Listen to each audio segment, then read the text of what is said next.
Ang hangin sa Tagaytay ay may dalang kakaibang lamig at alaala. Para kay Alena, ang bawat haplos nito sa kanyang pisngi ay tila isang bulong mula sa nakaraan, isang nakaraang puno ng pangako, ng mga ngiting hindi napapawi, at ng isang pag-ibig na inakala niyang panghabang buhay. 6 na taon na ang nakalipas, ngunit kung ipipikit niya ang kanyang mga mata, nararamdaman pa rin niya. Nararamdaman niya ang init ng kamay ni Ace na nakahawak sa kanya, ang bigat ng ulo nito sa kanyang balikat habang pinagmamasdan nila ang payapang bulkang Taal. Ang tanawin ay perpekto, isang larawang iginuhit ng tadhana para lamang sa kanilang dalawa. Pagkatapos kong mag-propose sa'yo dito, dito na rin tayo titira, sabi ni Ace noon, ang boses ay puno ng pangarap at katiyakan. Magpapatayo ako ng bahay para sa tin. Isang bahay na tanaw ang bulkan, para araw-araw, maaalala natin kung saan nagsimula ang lahat. Napangiti si Alena. Napakalayo naman yata ng iniisip mo, Ace. Ang pamilya mo hindi pa nga nila ako lubusang tanggap. Hinawakan ni Ace ang kanyang mukha, at sa mga mata nito ay nakita ni Alena ang isang buong mundo ng pagmamahal na kayang hamakin ang lahat. Hindi sila ang pakakasalan ko, Alena. Ikaw. At wala silang magagawa para pigilan yon. Wala. May kinuha si Ace mula sa kanyang bulsa. Isang maliit na kahon na yari sa kahoy. Nang buksan niya ito, isang malamyos na himig ang umalinggaw sa hangin, isang tugtugin na simple ngunit tumatago sa kaluluwa. Isang maliit na music box. Para sa'yo, bulong ni Ace. Para kahit wala ako sa tabi mo, maririnig mo pa rin ang kanta ng puso ko. Salamat, naiiyak na sagot ni Alena. Ang ganda. Pangako, Alena, mariing sabi ni Ace, ang mga mata ay nakatitig sa kanya, nangangako ng isang walang hanggang umaga. Pakakasalan kita. Sa ayaw at sa gusto nila, magiging akin ka. Tayo ang magkakatuluyan sa huli. Pangako yan. Ang mga salitang iyon ay naging musika sa kanyang pandinig, isang pangakong pinanghawakan niya ng buong higpit. Isang pangakong sinira ng isang iglap. Ngunit ang mga pangako ay parang hamog sa umaga. Maganda, kumikinang, ngunit sa isang dampi ng malupit na katotohanan, bigla na lang naglalaho. Ang pag-uwi nila mula sa Tagaytay ng gabing iyon ang simula ng katapusan. Masaya sila sa loob ng sasakyan, pinapatugtog ang paborito nilang kanta, habang ang music box ay maingat na nakalagay sa dashboard. Ang daan ay paliko-liko at madilim, ngunit ang liwanag mula sa kanilang mga ngiti ay sapat na para tanglawan ang kanilang daan. Mahal na mahal kita, Alena, sabi ni Ace, isang kamay sa manibela, ang isa ay nakahawak sa kamay niya. Mahal na mahal din kita, sagot niya, pinipisil ang kamay nito. At doon na nagsimula ang bangungot. Isang kakaibang tunog mula sa ilalim ng sasakyan. Isang kalampag. Binitawan ni Ace ang kamay niya, ang kanyang mukha ay biglang nabalot ng pag-aalala. Sinubukan niyang apakan ang preno. Walang nangyari. Inapakan niya ulit. Mas mariin. Mas malakas. Anong nangyayari, Ace? Tanong ni Alena, nararamdaman na ang panginginig ng manibela. Ang preno. Hindi ko makagat, sigaw ni Ace, ang boses ay puno ng takot sa unang pagkakataon. Ang sasakyan ay bumibilis pababa sa palikong daan. Ang mundo sa labas ay naging isang mahabang guhit ng mga ilaw at dilim. Ang masayang kanta kanina ay napalitan ng nakabibinging tunog ng gulong na sinusubukang kumapit sa aspalto. Ace, sigaw ni Alena, ang puso niya ay tila sasabog sa kanyang dibdib. Nakita niya ang matinding pagpupumilit sa mukha ni Ace, ang bawat ugat sa kanyang liig ay lumilitaw habang sinusubukan nitong kontrolin ang manibela. Ngunit huli na ang lahat. Sa isang matalim na liko, hindi na kinaya ng sasakyan. Ang huling naalala ni Alena ay ang nakabibinging tunog ng bakal na yumuyupi, ang pagtilapo ng salamin na tila libo-libong diamante sa dilim, at ang pag-ikot ng mundo. Bago siya tuluyang lamunin ng kadiliman, isa lang ang pangalang isinigaw niya sa gitna ng pagkawasak. Ace. 6 na taon. Ang amoy ng mantika at bawang ang bumubuhay sa bawat umaga ni Alena. Ang init mula sa kalan ang kanyang naging kasama sa maghapon. Ang pagod sa kanyang mga balikat at braso ang palatandaan na natapos na naman ang isang araw ng pagkayod. Mula sa malawak at malamig na tanawin ng Tagaytay, ang mundo niya ngayon ay umikot na lang sa maliit na kusina ng isang karinderya sa Quezon City. Alena, yung order sa table 3, sigaw ni Aling Nita, ang may-ari ng kainan. Opo, mabilis niyang sagot habang isinasalin ang bagong lutong sinigang sa isang mangkok. Ang pawis ay tumutulo sa kanyang noo, ngunit sanay na siya. Ang bawat patak ng pawis ay para sa kanila. Ang lahat ng pagod ay para sa kanila. Sumilik siya sa labas ng kusina. Sa isang maliit na mesa sa gilid, nakaupo ang kanyang tatlong anghel. Ang kanyang lakas. Ang kanyang buhay. Ang kanyang tatlong dahilan. Si Miguel o Migs, ang panganay ng ilang minuto. Seryoso ang mukha, nakatingin sa paligid na tila isang bantay, tinitiyak na walang aaway sa mga kapatid niya. Siya ang pinakamatibay sa kanilang tatlo. Si Gabriel o Gabo ang nasa gitna. Hawak niya ang isang lumang libro, ang mga mata ay seryosong nagbabasa. Siya ang pinakamatalino, ang laging may tanong sa lahat ng bagay. At si Angel, ang bunso. Ang pinakasensitibo. Tahimik lang siyang nagdodrawing sa isang pirasong papel, ang kanyang mundo ay nasa loob ng mga krayola. Sila ang bunga ng pagmamahal na ninakaw sa kanya. Ang alaala ni Ace na may hininga at tibok ng puso. Angel, Migs at Gabo. Mga pangalang nagpapaalala sa kanya ng mga arkanghel. Mga anghel na bumaba sa lupa para iligtas siya sa sarili niyang impyerno. Nang matapos ang kanyang trabaho, nilapitan niya ang mga ito. Pagod na pagod siya, ngunit sa isang sulyap lang sa tatlong magkakaparehong mukha, napapalitan ito ng ngiti. Okay, boys, oras na para umuwi, sabi niya, habang pinupunasan ang konting dumi sa pisngi ni Gabo. Mama, can you tell us a story about Papa again? Tanong ni Gabo, isinasara ang kanyang libro. Umupo si Alena sa tabi nila. Ito ang kanilang ritual. Sa gitna ng pagod at hirap, ito ang sandaling nagbibigay sa kanya ng lakas. Sige, malambing niyang sabi.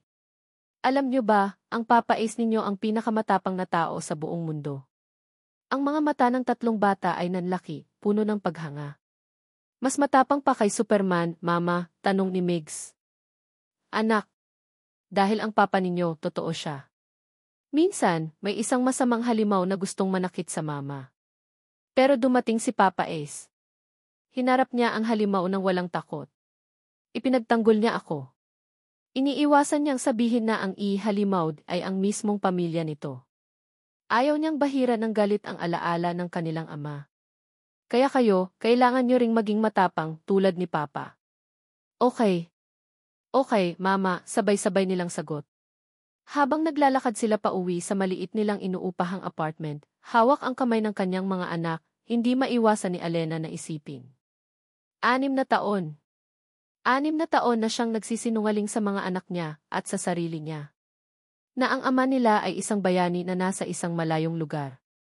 Mas madali iyon kaysa sabihin ang katotohanan na ang ama nila ay kinuha ng isang aksidenteng hindi kailanman nabigyan ng hustisya. Ang kanilang lugar ay isang masikip na komunidad kung saan ang mga bahay ay magkakadikit at ang buhay ay simple. Kaya naman, isang mamahaling itim na kotse na nakaparada sa tapat ng kanilang eskinita ang agad na umagaw sa pansin ng lahat. Makintab, elegante at halatang hindi nababagay sa lugar na iyon. Hindi ito pinansin ni Alena. Marahil ay may bisita lang ang isa sa mga kapitbahay. Ngunit habang papalapit sila, bumukas ang pinto sa likod ng sasakyan.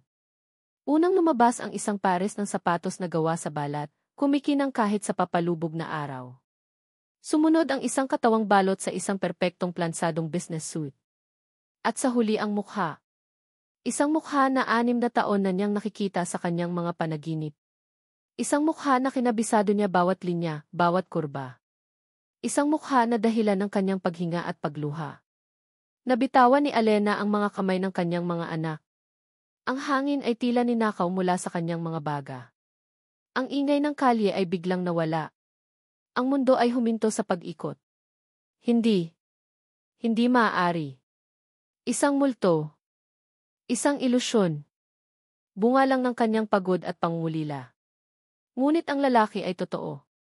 Nakatayo siya doon, nakikipag-usap sa kanyang driver, hindi napapansin ang babaeng nakatitig sa kanya na tila nakakita ng isang himala. Ang tibok ng kanyang puso ay isang malakas na tambol sa kanyang dibdib. Ang dugo ay umakyat sa kanyang ulo. Nang walang pahintulot mula sa kanyang utak, ang isang salita ay kumawala sa kanyang mga labi, isang bulong na dala ng hangin at ng 6 na taon ng paghihintay. Ace? Ang pangalan ay parang isang dayuhang salita sa kanyang dila, matagal na hindi nabibigkas ng malakas. Mahina lang iyon, halos hangin lang, ngunit para kay Alena, umalingaw ito sa buong kalye, sa bawat sulok ng kanyang pagkatao. Hindi siya narinig ng lalaki. Ngunit marahil, naramdaman nito ang bigat ng kanyang mga mata. O baka nagkataon lang. Tapos na itong kausapin ang driver. Dahan-dahan itong lumingon, ang mga mata ay parang sinusuyod ang maingay at magulong paligid. At pagkatapos, huminto ang mga ito sa kanya. Tumigil ang paghinga ni Alena. Ang lahat sa paligid niya ay naglaho. Wala na ang mga nag-iingay na sasakyan, ang mga batang naghahabulan, ang mga tsismisan ng kapitbahay. Tanging siya at ang lalaking iyon na lang ang naroon. Iyon ang mukha. Ang mukha na isinasaulo niya gabi-gabi bago matulog. Ang panga na mas naging matigas at matipuno. Ang mga kilay na tila mas kumapal. Ang buhok na mas maikli at formal ang gupit, hindi na tulad ng dati na medyo magulo at bagay sa pagiging mapaglaro nito. Idinagdag ng panahon ang ilang taon sa kanyang hitsura, pinatalas ang kanyang mga linya, ngunit walang duda. Siya iyon. Si Ace niya. Ang luha ay nagsimulang mamuo sa kanyang mga mata, isang luha ng hindi maipaliwanag na galak at pasasalamat. Buhay siya. Buhay ang aking Ace. Ang lahat ng dasal niya sa loob ng 6 na taon dininig. Ngunit habang nakatitig siya sa mga mata nito, ang galak sa kanyang dibdib ay nagsimulang manginig at dahan-dahang napalitan ng isang nakakakilabot na lamig. Ang mga mata. Dati, ang mga iyon ay puno ng kalokohan, ng init, ng isang pagmamahal na para sa kanya lamang. Kapag tinitingnan siya ni Ace, para siyang natutunaw, para siyang ang nag-iisang babae sa buong mundo. Ngayon, ang mga matang nakatingin sa kanya ay blanko. Malamig. Walang bakas ng anumang pagkakakilala. Ang mga ito'y mga mata ng isang estranghero na may bahagyang pagkunot ng noo, na para bang nagtataka kung bakit isang gusgusing babae mula sa iskinita ang buong katapangang nakatitig sa kanya ng ganoon. Hindi sigaw ng isip ni Alena. Hindi mo ba ako naaalala? Ako to. Si Alena. Ang Alena mo. Ang bawat segundo ng kanilang pagtititigan ay isang walang hanggan. Ang bawat tibok ng kanyang puso ay isang tanong. Paano? Bakit? Anong nangyari? Ang pag-asa na pumailan lang sa kanyang puso kanina ay bumagsak na tila isang ibong binaril mula sa himpapawid. Ang galak ay naging pagkalito. Ang pagkalito ay naging sakit. Isang uri ng sakit na mas matindi pa kaysa noong ibinalita sa kanya na wala na si Ace. Dahil ang makita siyang buhay, ngunit hindi siya makilala iyon ay isang bagong uri ng kamatayan. Pinuto ng lalaki ang kanilang pagtititigan. Tumingin lang ito sa kanya ng 1 o 2 segundo, isang tingin na walang ibig sabihin, isang tingin na ibinibigay mo sa isang taong hindi mo kilala at hindi mo gustong makilala. Pagkatapos ay tumalikod ito, walang imik at pumasok sa loob ng kotse. Sumara ang pinto na may kasamang mabigat at matigas na tunog. Isang tunog na tila isinasara rin ang pinto sa kanyang nakaraan, sa lahat ng kanyang mga pangarap. Umandar ang makina, at ang itim na sasakyan ay marahang umalis, nilamon ng trapiko sa kanto, hanggang sa tuluyan ng naglaho sa kanyang paningin. Mama! Naramdaman ni Alena ang paghila ni Mig sa lailayan ng kanyang damit. Tumingala siya sa kanyang mga anak. Ang kanilang mga mukha ay puno ng pag-aalala. Naiwan si Alena na nakatayo roon, parang isang estatwang gawa sa asin, habang ang mga luha ay nagsisimula ng dumaloy sa kanyang mga pisngi. Hindi niya maramdaman ang mga kamay ng mga anak niya. Hindi niya marinig ang ingay ng paligid na unti-unting bumabalik. Ang tanging nararamdaman niya ay ang nakapapasong lamig. Ang lamig na iniwan ng mga mata ng lalaking minahal niya, higit pa sa kanyang buhay. Ang lalaking buhay na buhay, ngunit sa isang tingin lang, ipinaramdam sa kanya na mas malayo pa ito kaysa noong inakala niyang patay na ito. Ang lalaking iyon na may mukha ni Ace, ngunit may mga mata ng isang estranghero. Ang tanong ng kanyang anak ay isang maliit na sinulid na humila kay Alena pabalik sa kasalukuyan. Mama, ulit ni Migs, ang boses nito ay may bahid na ng takot. Napayuko si Alena at tiningnan ang kanyang 3 anak. Ang kanilang mga mata, malalaki at magkakamukha, ay nakatitig sa kanya, puno ng pagkalito. Nakikita nila ang luha sa kanyang mga pisngi. Nakikita nila ang panginginig ng kanyang mga kamay. Isang malamig na agos ng katotohanan ang bumuhos sa kanya. Hindi siya maaaring magpatalo sa emosyon. Hindi ngayon. Hindi sa harap nila. Mabilis niyang pinunasan ang kanyang mga luha gamit ang likod ng kanyang kamay. Pilit siyang ngumiti, isang ngiti na alam niyang mukhang basag at pilit. Wala, anak. May pumasok lang na alikabok sa mata ni Mama. Isang kasinungalingan.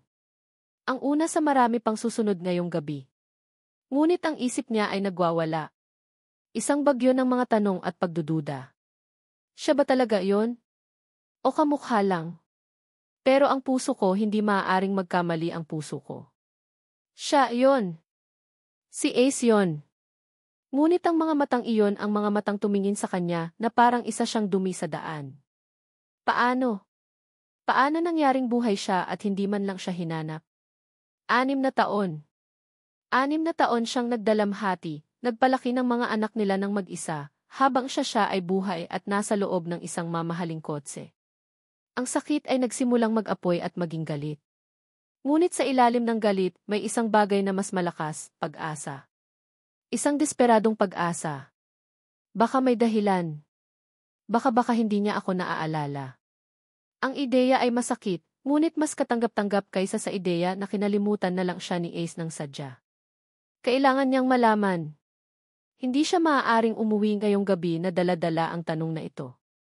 Masisiraan siya ng ulo. Isang desisyon ang nabuo sa kanyang isip. Mabilis. Mapusok. Desperado. Makinig kayo, sabi niya sa kanyang mga anak, ang boses niya ay mariin at seryoso. Kailangan ni Mama na may puntahan saglit. Napaka-importante. Maghihintay kayo kay Aling Nita sa karinderya, okay? Babalikan ko kayo agad. Pangako. Nakita niya ang pag-aalinlangan sa mukha ng mga bata, lalo na kay Migs. Pero Mama T. Saglit lang, anak, pakiusap niya. Hinawakan niya sila sa kamay at mabilis na naglakad pabalik sa karinderya ni Aling Nita. Nag-iwan siya ng isang mabilis na pakiusap at isang kasinungalingan tungkol sa isang emergency sa pamilya. Sa kabutihang palad, hindi na nagtanong pa ang matanda. Sa sandaling naiwan na niyang ligtas ang mga bata, tumakbo si Alena. Tumakbo siya na parang hinahabol ng 10 demonyo. Patungo sa kanto kung saan huling nakita ang itim na kotse. Wala siyang plano. Wala siyang pera. Ang tanging dala niya ay ang tibok ng kanyang pusong nagwawala at isang pangalan na paulit-ulit na sinasambit sa kanyang isip. Ace! Ace! Ace! Nakakita siya ng isang jeep na paalis. Makati! Ayala, sigaw ng konduktor. Ang lugar ng mayayaman. Ang lugar kung saan posibleng nagtatrabaho ang isang taong may ganoong klaseng sasakyan. Walang pag-aalinlangan, sumampa siya.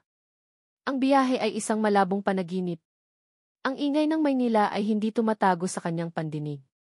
Ang mga mukha ng ibang pasahero ay mga blangkong anino lamang. Ang tanging malinaw sa kanya ay ang imahe ng mukha ni Ace, ang mukha noon at ang mukha ngayon. Ang mga ito ay umiikot sa kanyang isipan, nagbabanggaan, lumilikha ng isang nakalilitong gulo. Paano kung nagkamali siya? Paano kung ang lalaking iyon ay hindi si Ace? Anong gagawin niya? Magmumukha siyang tanga. Isang baliw na babaeng humahabol sa isang multo.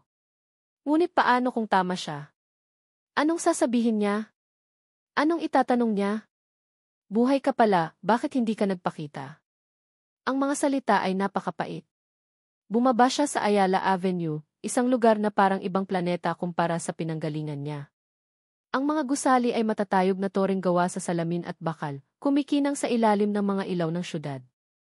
Ang mga taong naglalakad ay nakasuot ng mga damit na mas mahal pa sa isang buwang kita niya. Naramdaman ni Alena ang kanyang sarili, ang luma niyang bestida, ang pagod sa kanyang mukha, ang amoy ng pamalengke na kumapit sa kanya.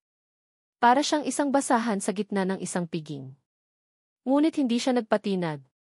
Nagsimula siyang maglakad, ang kanyang mga mata ay ligaw na naghahanap. Bawat itim na kotse na dumadaan ay nagpapatibok ng mabilis sa kanyang puso. Bawat lalaking naka-business suit ay tinititigan niya. At pagkatapos, sa tapat ng isa sa pinakamatataas na gusali, nakita niya ito. Ang itim na kotse. Nakaparada sa harap ng lobby, ang driver ay nakatayo sa tabi. Huminto si Alena sa kabilang kalsada, nagtago sa likod ng isang poste. Ang puso niya ay gustong kumawala sa kanyang dibdib. Tama siya. Nandito siya. Pumasok siya sa lobby ng building, ngunit agad siyang hinarang ng isang security guard. Yes, ma'am. Sino po ang sadya ninyo? Tanong ng gwardiya, ang tingin ay sinusuri siya mula ulo hanggang paa. May hinihintay lang po, nautal niyang sagot. Dito na lang po kayo sa labas maghintay, ma'am, sabi ng gwardiya, magalang ngunit matigas. Walang nagawa si Alena kundi lumabas. Umupo siya sa isang konkretong upuan sa di kalayuan, kung saan tanaw niya ang entrance ng gusali. At nagsimula siyang maghintay. Lumipas ang 1 oras. 2. 3. Ang gutom ay nagsimulang kumalam sa kanyang tiyan. Ang pagod ay gumapang sa kanyang mga buto. Ang mga taong dumadaan ay tinitingnan siya na may pagtataka at paghusga. Ngunit hindi siya umalis. Hindi siya aalis. Sa bawat minutong lumilipas, ang apoy sa kanyang dibdib ay lumalamig at nagiging yelo ng pagdududa. Baka umalis na siya. Baka mali ako. Baka nababaliw na talaga ako. Paulit-ulit niyang tinitingnan ang kanyang lumang cellphone, iniisip ang kanyang mga anak. Kailangan na niyang umuwi. Ngunit paano siya uwi nang hindi alam ang katotohanan? Nang akma na siyang susuko, nang ang kanyang pag-asa ay halos maubos na, bumukas ang malaking salaming pinto ng gusali. At lumabas siya. Si Ace. O ang lalaking kamukha ni Ace. Naglalakad siya na may otoridad, may isang kumpiyansang hindi niya pa nakikita dati. May kausap ito sa telepono, ang boses ay seryoso at malinaw. Ito na. Ito na ang pagkakataon niya. Tumayo si Alena, ang mga binti niya inanginginig. Ang lalamunan niya ay tuyong-tuyo. Ang buong mundo niya ay nag-focus sa lalaking iyon na papalapit sa kanyang sasakyan. Hinintay niyang ibaba nito ang telepono. Sa sandaling natapos ang tawag, huminga siya ng malalim at lumakad papalapit. Bawat hakbang ay isang pakikipaglaban sa takot at hiya. Tumayo siya sa harap nito, hinarangan ang kanyang daan. Napahinto ang lalaki. Tumingin ito sa kanya. Ang pagkunot ng noo nito ay mas malalim ngayon.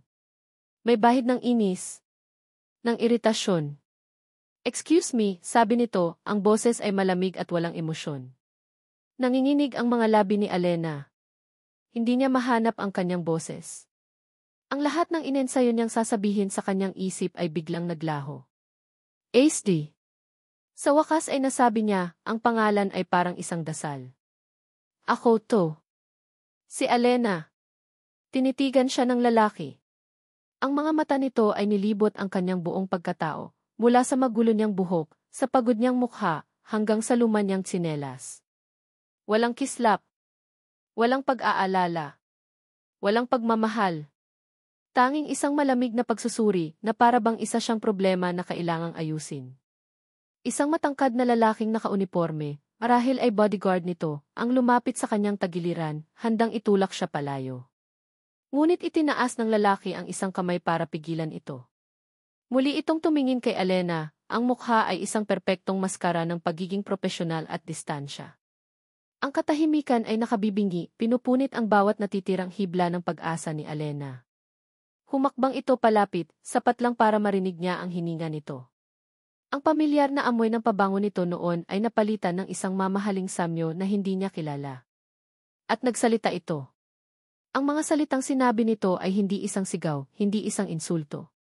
Mas malala pa roon.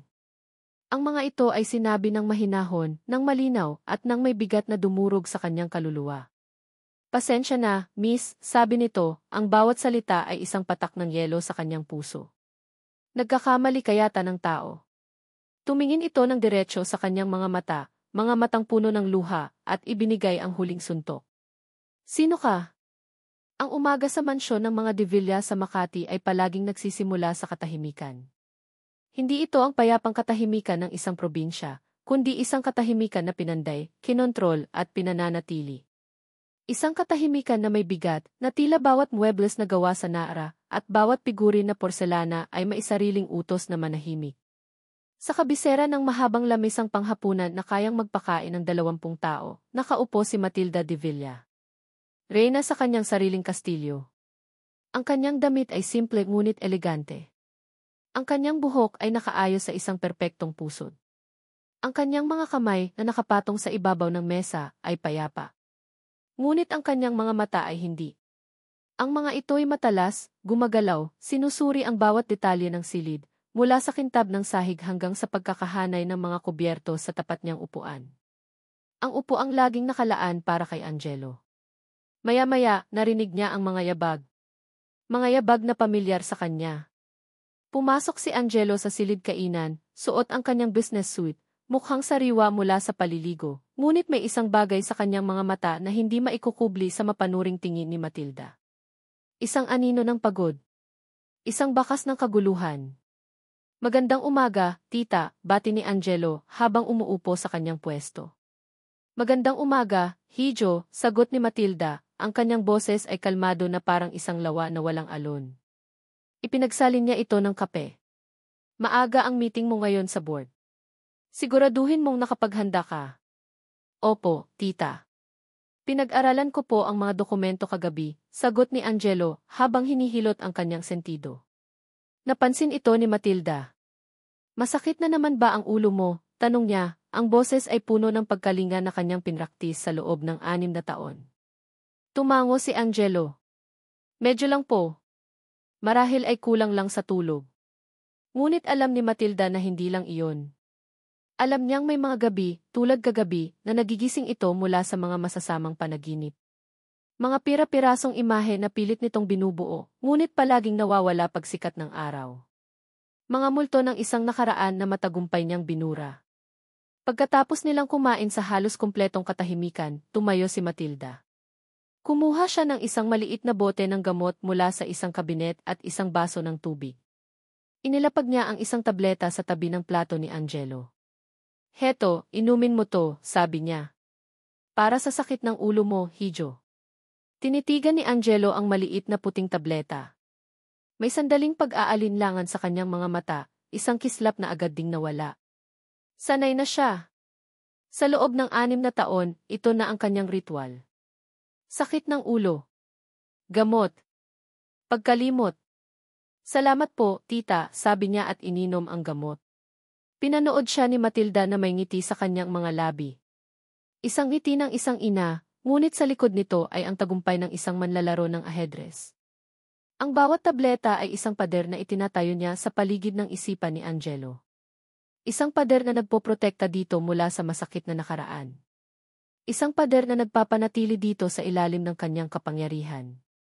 Para ito sa ikabubuti mo, Angelo, sabi niya sa kanyang isip. Pinoprotektahan lang kita sa mga pagkakamaling sisira sa iyo. Nang makaalis si Angelo, naiwan si Matilda sa malawak na mansyon.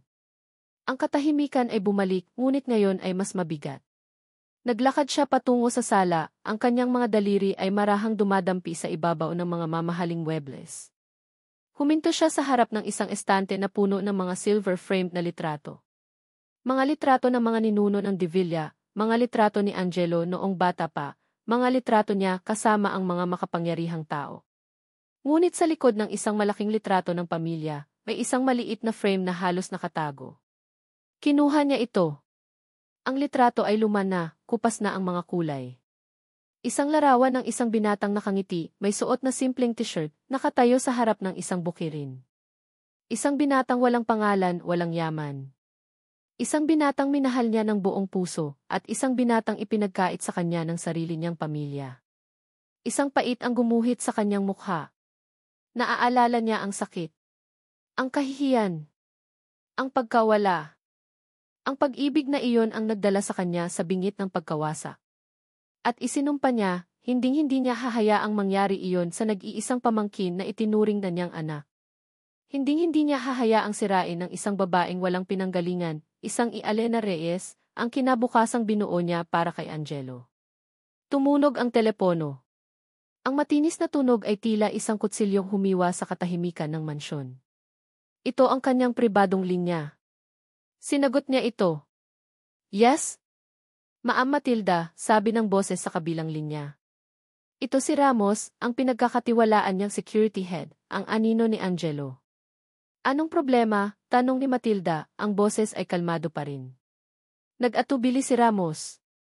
Ma'am, may isang insidente po kagabi pag-uwi ni Sir Angelo. At kanina lang po ulit sa tapat ng opisina. Hindi umimik si Matilda, ngunit ang kanyang mga daliri ay humigpit sa pagkakahawak sa telepono.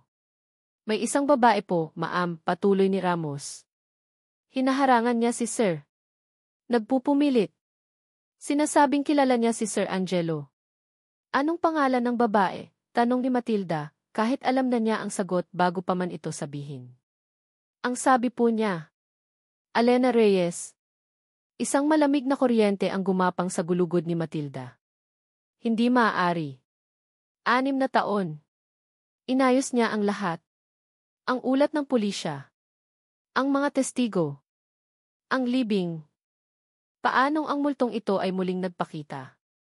At sa pinakamasamang panahon pa. Anong ginawa ni Angelo? Mahinahon niyang tanong, ngunit ang kanyang puso ay nagsimulang tumibok ng mabilis. Sinabi po ni Sir na hindi niya ito kilala. Umalis po kami agad. Pero ma'am, mukhang desperado po yung babae. Desperado. Alam ni Matilda ang ibig sabihin ng salitang iyon. Ang desperasyon ay nagbubunga ng katapangan. At ang katapangan ay mapanganib. Salamat, Ramos. Manatili kang alerto. Huwag mong hahayaang makalapit ulit ang babaeng yan kay Angelo. Ako na ang bahala dito. Ibinaba niya ang telepono. Ang kalmadong Reyna ay biglang naglaho. Ang maskara ay nahulog. Ang kanyang mukha ay nabalot ng isang madilim na ulap.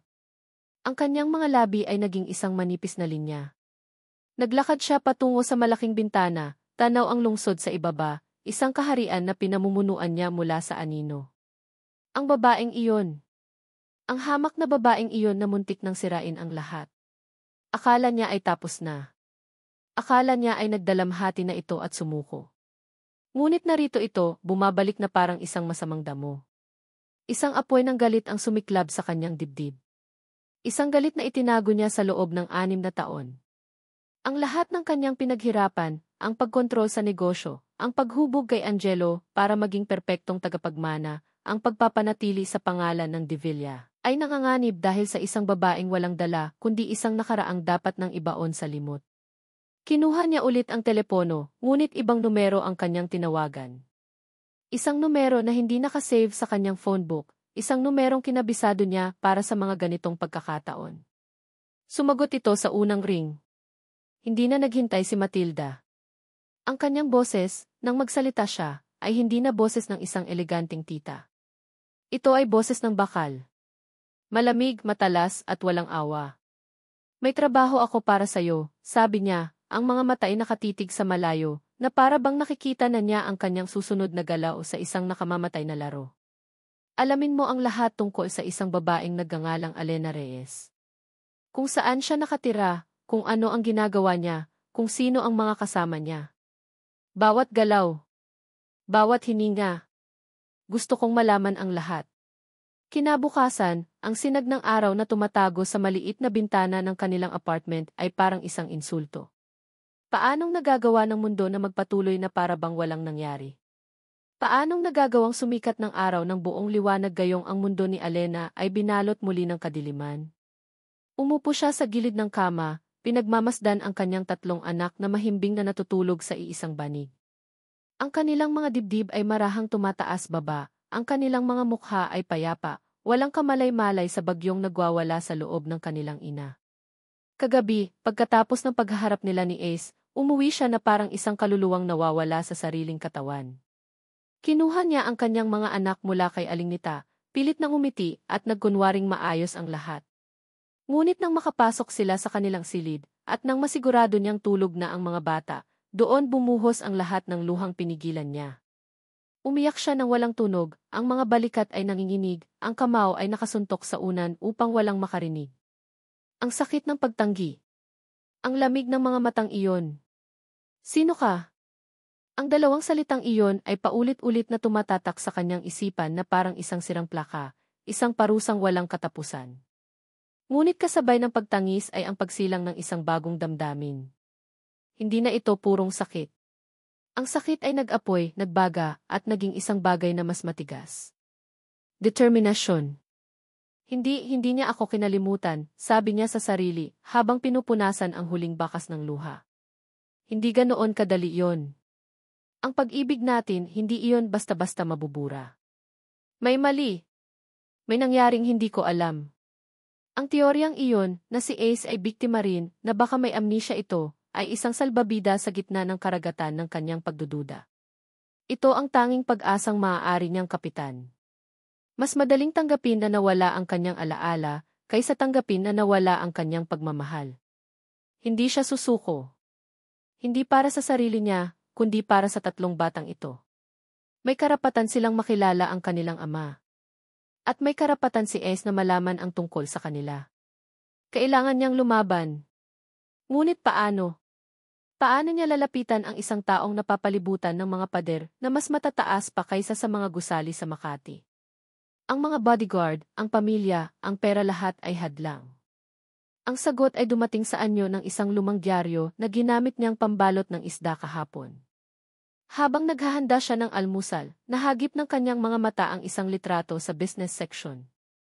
Isang litrato ni Angelo Ace de Villa, ang EHE ng De Villa Land Holdings, kasama ang anunsyo ng grand opening ng kanilang pinakabagong branch sa isang malaking mall sa Ortigas. Bukas. Bukas na iyon. Napatigil si Alena sa paghihiwa. Ito na. Ito na ang pagkakataon niya. Hindi niya kayang lumapit bilang si Alena Reyes, ang babaeng itinaboy nito. Ngunit mayroon siyang sandata na hindi kayang talunin ng kahit sinong bodyguard, ng kahit anong utos ni Matilda. Ang kanyang sandata ay may tatlong maliliit na mukha, tatlong pares ng mga matang kawangis ng ama ng mga ito. Kinagabihan, tinipon niya ang kanyang mga anak. Ang puso niya ay kumakabog sa kaba, ngunit ang kanyang mukha ay kalmado. Boys, simula niya, bukas, may pupuntahan tayo. May makikilala tayong isang-isang kaibigan ni Papa. Nagkatinginan ang tatlo. Si Gabo, na laging mausisa, ang unang nagsalita. Kaibigan po ni Papa? Paano sila naging magkaibigan kung wala na po si Papa dito? Napakalalim ng tanong. Bawat salita ay parang isang maliit na karayom na tumutusok sa puso ni Alena. Nagkakilala na sila noon pa, anak. Matagal na. At gusto niyang makita kung gaano na kayo kalaki. Bakit hindi na lang po si Papa ang pumunta dito? Tanong naman ni Migs, ang laging nag-aalala sa kanya. Ang boses nito ay may bahid ng pagdududa, na para bang nararamdaman nito ang bigat sa dibdib ng ina. Huminga ng malalim si Alena, hinahanap ang tamang mga salita. Kasi busy si Papa sa isang napaka-importanting misyon sa malayo. Kaya ipinadala niya ang kaibigan niya para kumustahin tayo. Tanging si Angel ang hindi nagsalita. Nakatingin lang ito sa kanya, ang mga mata ay malungkot, na parang nababasa nito ang kasinungalingan sa likod ng kanyang mga ngiti. Kinabukasan, isinuot ni Alena sa mga bata ang kanilang pinakamagandang damit, tatlong magkakaparehong polo shirt at maong. Sinuot din niya ang kanyang pinakamatinong bestida. Habang nasa biyahe sila papuntang mall, ang dibdib niya ay parang sasabog sa kaba. Paano kung magalit si Ace? Paano kung ipagtabuyan sila sa harap ng maraming tao? Paano kung masaktan lang ang mga anak niya? Para sa kanila to, Alena. Lakasan mo ang loob mo, paulit-ulit niyang sinasabi sa sarili. Ang mall ay puno ng tao. Ang event center ay pinalamusya ng mga puti at gintong lobo, na may malaking banner na may pangalan ng De Villa Land Holdings. May maliit na entablado, mga upuan para sa mga SE, at isang pulutong ng mga media na may dalang mga kamera. Dinala ni Alena ang mga bata sa isang lugar sa gilid, kung saan hindi sila masyadong pansinin, ngunit malinaw pa ring nakikita ang entablado. Hawak niya ng mahigpit ang mga kamay ni Gabo at Angel, habang si Migs ay nakatayo sa kanyang tabi, ang munting katawan ay alerto. Maya-maya, nagsimula ang programa. Tinawag ang pangalan niya. Angelo de Villa. At umakyat siya sa entablado. Ang epekto ay pareho pa rin. Ang pagtigil ng kanyang paghinga. Ang pagbilis ng tibok ng kanyang puso. Sa ilalim ng matitingkad na ilaw, mas mukha siyang makapangyarihan, mas malayo. Ang ngiti sa kanyang labi habang kumakaway sa mga tao ay perpekto, kalkulado, at walang init. Ito ang ngiti ng isang sihi, hindi ng kanyang Ace. Nagsimula siyang magsalita, ang boses ay malinaw at puno ng kumpiyansa, pinag-uusapan ang tungkol sa paglago ng kumpanya at mga oportunidad. Nakinig si Alena, ngunit hindi ang mga salita ang kanyang pinapansin, kundi ang tono, ang kilos, ang bawat maliit na detalye na nagpapatunay na siya nga iyon at hindi siya iyon. Mama, siya po ba yung kaibigan ni Papa? Bulong ni Gabo, humihigpit ang hawak sa kanyang kamay. Ang boses ng bata ay puno ng pagkamangha. Hindi makasagot si Alena. Tumango na lang siya, ang lalamunan ay may nakabara. Pagkatapos ng talumpati, may ribbon cutting ceremony. Bumaba si Ace sa entablado, kasama ang ibang mga Ace at si Tita Matilda, na nakatayo sa kanyang tabi na parang isang general na binabantayan ang kanyang pinakamahalagang sundalo. Napapalibutan sila ng mga reporter at mga taong gustong bumati. Ang gulo, ang ingay. Ito ang pinakahihintay ni Alena. Mix, Gabo, Angel, sabi niya, ang boses ay nanginginig ng bahagya. Nakikita niyo ba yung lalaking iyon? Yung pinakamatangkad na nakasuot ng itim na suit. Puntahan niyo siya. Sabihin niyo lang na pinapakamusta siya ng papa ninyo. Nagkatinginan ang magkakapatid. Ang utos ay kakaiba. Ang sitwasyon ay nakakatakot. Pero mama, maraming tao, sabi ni Migs, ang pagiging protector ay lumalabas. Sandali lang, anak. Hindi siya magagalit, pilit ni Alena, itinutulak sila ng marahan. Sige na. Dito lang si mama, naghihintay. Sa huli, ang pagiging masunurin sa ina ang nanaig. Naghawak-hawak ng kamay ang tatlo at dahan-dahang lumusot sa mga tao. Pinanood sila ni Alena, ang puso niya ay nasa kanyang lalamunan. Bawat hakbang ng kanyang mga anak papalapit kay Ace ay isang hakbang papalapit sa katotohanan o sa isang mas malaking kasawian. Ang tatlong maliliit na bata, na halos magkakasing laki at magkakamukha, ay madaling nakalusot sa mga binti ng mga nakatatanda. Parang isang himala, nakarating sila malapit sa grupo kung saan nakatayo si Ace. Ngunit sa gitna ng kaguluhan, nabitawan ni Gabo ang kamay ng kanyang mga kapatid. Si Gabo, ang pinakamausisa, ang pinakamatapang pagdating sa paghahanap ng sagot. Sa halip na matakot, ang kanyang mga mata ay nanatiling nakapokus sa iisang target. Nakita niya ang isang siwang. Isang pagkakataon. At tumakbo siya. Hindi siya nakita ni Alena sa una. Nasaan si Gabo, bulong niya sa sarili, ang panik ay nagsisimulang gumapang sa kanya. Ngunit huli na. Si Gabo, sa kanyang inosenteng determinasyon, ay nakarating mismo sa harap ni Ace. Ang lalaki ay abala sa pakikipag-usap sa isang reporter, nakangiti, nang maramdaman nito ang isang maliit na paghila sa kanyang pantalon. Napahinto si Ace. Ang ngiti sa kanyang mukha ay bahagyang naglaho habang yumuko siya para tingnan kung ano iyon. Ang mga reporter ay napahinto rin, ang kanilang mga kamera ay agad na nag-focus sa hindi inaasahang eksena. Isang maliit na batang lalaki ang nakatingala sa kanya. Ang mga mata ng bata ay malaki, seryoso, at puno ng isang tanong na matagal na nitong kinikimkim. Natahimik ang paligid. Ang flash ng mga kamera ay tuloy-tuloy. Narinig ni Alena ang sarili niyang tibok ng puso sa kanyang mga tainga. Sa gitna ng atensyon, sa harap ng lahat ng mga kamera at mikropono, sa harap ng kanyang tita Matilda na nanigas sa pagkakatayo, at sa harap ng kanyang ina na halos himatayin sa kinatatayuan. Tiningnan ni Gabo ang estrangherong may mukha ng kanyang ama at nagtanong. Ang boses niya ay maliit ngunit malinaw, isang tanong na simple ngunit may bigat ng 6 na taon ng pangungulila. Isang tanong na humiwa sa hangin at tumusok sa puso ng lahat ng nakarinig. Ikaw po ba ang papa namin? Ang tanong ay parang isang kidlat na tumama sa isang tahimik na gabi. Ikaw po ba ang papa namin? Para kay Angelo de Villa, ang mga salitang iyon ay hindi lang pumasok sa kanyang tainga. Ang mga ito ay lumusot, bumaon, at yumanig sa isang bagay sa kaibuturan ng kanyang pagkatao. Isang bagay na matagal nang natutulog. Isang silid sa kanyang isipan na nakakandado at kinalimutan na ang susi. Ang ingay ng mga kamera ay naging isang malayong ugong. Ang mga ilaw na kumikislap ay naging mga bituin sa isang madilim na kalawakan. Ang tanging malinaw sa kanya ay ang mukha ng batang lalaki sa kanyang harapan. Isang maliit na mukha, ngunit ang mga matang iyon ay tila isang salamin ng isang pamilyar na kaluluwa. Mayroong isang bagay doon, isang kislap, isang hugis, na nagparamdam sa kanya ng isang nakalilitong ihivu. Hindi siya nakapagsalita. Ang kanyang dila, na kanina lang ay matatas na naglalahad ng mga numero at proyeksyon, ay tila na paralisa. Naramdaman niya ang isang kamay sa kanyang braso, isang kamay na pamilyar, matatag at malamig. Ang kamay ni Tita Matilda. Pasensya na po kayo, narinig niyang sabi ni Matilda sa mga media. Ang boses ay kalmado ngunit may otoridad. Ang bata po ay marahil nalilito lamang. Ramos, pakiasikaso. Ang mga security guard ay mabilis na kumilos. Isang pader ng mga itim na suit ang humarang sa pagitan niya at ng bata. Nakita niya ang pagkalito sa mukha ng bata habang marahan itong inilalayo. Bago ito tuluyang mawala sa kanyang paningin, ang mga mata nito ay muling tumingin sa kanya, hindi na nagtatanong kundi may bahid ng sakit. At sa likod ng mga guard, sa dulo ng pulutong, nahagip ng kanyang mga mata ang isang babae. Ang babaeng humarang sa kanya kagabi.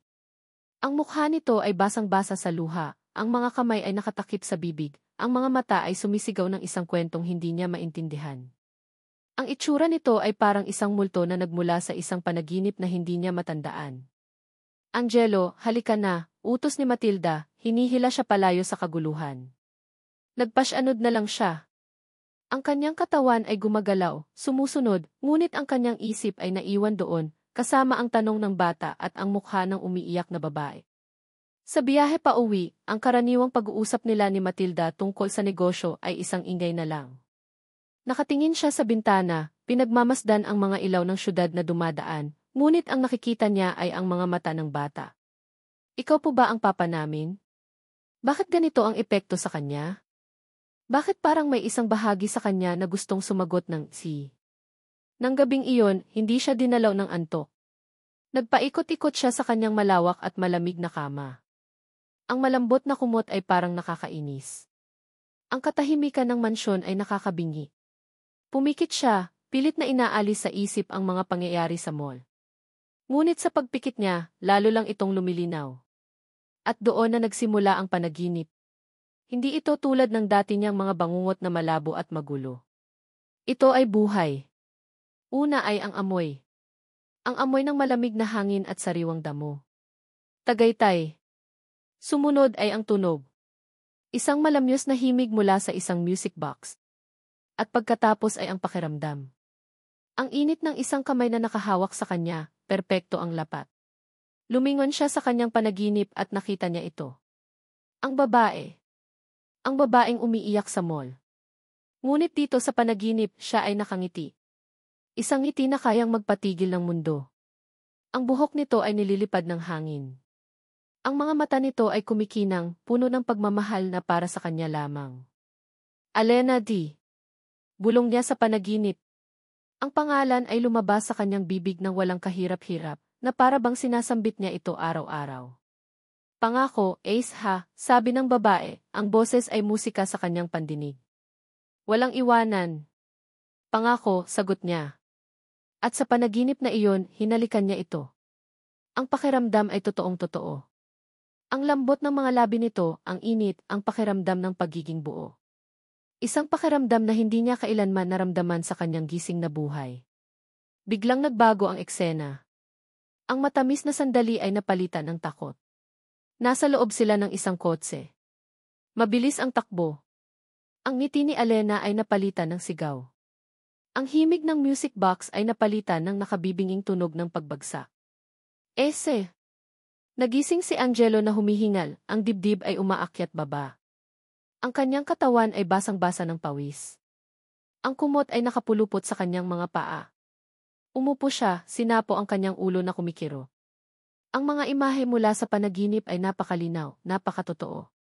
Hindi ito tulad ng dati. Ito ay isang alaala. Tumayo siya, nanginginig ang mga binti at lumabas ng kanyang silid. Kailangan niyang makausap si Tita Matilda. Kailangan niya ng mga sagot. Natagpuan niya ito sa library, nagbabasa sa ilalim ng isang maliit na ilaw, na para bang alam nitong darating siya. Tita, sabi niya, ang boses ay garalgal. Tumingin si Matilda mula sa kanyang libro, ang mukha ay nagpapakita ng perpektong timpla ng pag-aalala. Angelo, anong problema? Bakit gising ka pa? Ang panaginip, tita na naginip na naman ako, sabi niya, lumapit at umupo sa silyang nasa tapat nito. Pero iba ngayon. Malinaw. May babae ang pangalan niya ay Alena. Ang babae sa mall kanina. Ang ina ng bata. Hindi umimik si Matilda. Hinayaan lang siyang magsalita, ang mga mata ay nakatutok sa kanya. At ako tinawag niya akong Ace. At parang kilala ko siya. Parang mahal ko siya. Ang mga huling salita ay halos pabulong, isang pag-amin na ikinagulat niya mismo. Tita, totoo siya. Naramdaman ko. Hinawakan niya ang kanyang dibdib. Dito. Totoo siya. Sa unang pagkakataon sa loob ng maraming taon, nakita ni Angelo ang isang bagay sa mga mata ng kanyang tita Matilda na hindi niya pa nakikita dati. Isang kislap. Ngunit hindi niya masabi kung ito ba ay takot o awa. Ngunit kasing bilis ng paglitaw nito, nawala rin ito. Ang mukha ni Matilda ay bumalik sa dati nitong kalmadong anyo. Inabot nito ang kanyang kamay at marahang pinisil. Hijo, malambing nitong sabi, ang boses ay parang isang gamot na pampakalma. Ilang beses na nating pinag-usapan to, epekto lang iyan ang trauma mo. Pagkatapos ng aksidente, nagkaroon ka ng malubhang pinsala sa ulo. Sinabi ng mga doktor na posibleng makaranas ka ng mga ganitong false memories o confabulations. Ang utak mo ay sinusubukang punan ang mga blankong espasyo. At ang babaeng iyon ni. Huminga ng malalim si Matilda, na para bang ang susunod niyang sasabihin ay napakasakit. Mula nang lumabas ang mga balita tungkol sa paggaling mo, marami ang nagtangkang samantalahin ang sitwasyon. Ang babaeng iyon, isa lang siya sa kanila. Marahil ay nakita niya ang mga lumang litrato mo, nalaman ang mga detalye ng buhay mo bago ang aksidente. Ginagamit niya iyon, Angelo. Ginagamit niya ang kahinaan mo para sa pera. Ang mga salita ni Matilda ay lohikal. Makatwiran. Ngunit salungat ito sa nararamdaman niya. Pero ang bata ang mga mata niya di. Maraming bata sa mundo, Angelo. Nagkataon lang, mahinahon pa ring sabi ni Matilda. Ang isip mo ay nililinlang ka. Pinapagod mo lang ang sarili mo. Ang mga aninong ito sa iyong isipan, kailangan mong labanan. Hindi sila totoo. Tumayo si Matilda at kumuha ng isang basong tubig at isang pamilyar na bote ng gamot. Inilagay niya ang isang tableta sa palad ni Angelo. Isang tableta na mas malaki kaysa sa karaniwang iniinom niya tuwing umaga. Heto, sabi nito. Isang mas malakas na dosis. Para makatulog ka ng mahimbing. Para mawala ang mga multong gumugulo sa'yo. Tinitigan ni Angelo ang puting tableta sa kanyang palad. Isang bahagi ng kanyang isip ay sumisigaw. Huwag. Huwag mong inumin. Magtanong ka pa. Alamin mo ang totoo. Nakita niya muli ang mukha ni Alena sa kanyang isipan, ang mga luhang tumutulo sa mga mata nito. Nakita niya ang mukha ng bata, nagtatanong. Ngunit ang isa pang bahagi, ang bahaging pagod na, ang bahaging sanay ng maniwala kay Tita Matilda, ang bahaging takot sa sakit ng ulo at sa kaguluhang dala ng mga alaala, ay gustong sumuko. Gusto lang niyang matapos na ang lahat. Gusto lang niyang bumalik sa pamilyar na katahimikan. Tumingin siya sa mga mata ni Matilda. Ang mga mata ng nag-iisang taong kasama niya mula nang magising siya sa mundong ito. Ang nag-alaga sa kanya. Ang nagturo sa kanya ng lahat. Ang pagdududa ay napalitan ng pagod. Ang paglaban ay napalitan ng pagsuko. Ipinikit niya ang kanyang mga mata, pilit na iwinawaksi ang imahe ni Alena. Dinala niya ang tableta sa kanyang bibig at nilunok ito kasama ng tubig. Naramdaman niya ang kamay ni Matilda sa kanyang balikat, marahang hinihimas ito. Tama yan, Hijo. Magiging maayos din ang lahat. Matulog ka na. Habang naglalakad siya pabalik sa kanyang silid, nararamdaman na niya ang epekto ng gamot. Ang kanyang mga paa ay bumibigat. Ang kanyang isip ay nagsisimulang lumabo. Ang matalas na imahe ni Alena ay unti-unting nagiging isang anino, isang bulong, hanggang sa ito'y tuluyan ng natabunan ng isang artipisyal na katahimikan, isang kumot ng kadilimang pilit na ipinapatao sa kanyang isipan. Ang mga araw pagkatapos ng insidente sa mall ay binalot ng isang nakakabinging katahimikan. Isang katahimikang mas maingay pa kaysa sa sigawan. Walang tumatawag, walang naghahanap. Para bang ang eksena sa mall, ang tanong ni Gabo, ang mga luha ni Alena, ay isang panaginip lang na nangyari sa harap ng daan-daang tao at pagkatapos ay binura ng hangin. Ngunit para kay Alena, ang katahimikang iyon ay isang pagbabanta. Ito ang kalmado bago ang isang malakas na bagyo. Bawat gabi, halos hindi siya makatulog. Pinagmamasdan niya ang kanyang mga anak, at isang matinding takot ang kumakapit sa kanyang puso. Tama ba ang ginawa ko? Inilagay ko ba sila sa panganib? Ngunit sa tuwing nakikita niya ang mukha ni Gabo na nagtatanong, ang mukha ni Migs na nag-aalala, at ang malungkot na mga mata ni Angel, alam niyang hindi siya maaaring umatras. Nagtanim siya ng isang binhi ng pag-asa sa mga puso ng kanyang mga anak. Ang tungkulin niya ngayon ay diligan iyon, hindi hayaang mamatay. Isang hapon, habang naglalabas siya sa labas ng kanilang apartment, isang makintab na kulay abo na kotse ang huminto sa kanilang eskinita. Muli, isang sasakyang hindi nababagay sa lugar. Ngunit hindi ito ang itim na kotse ni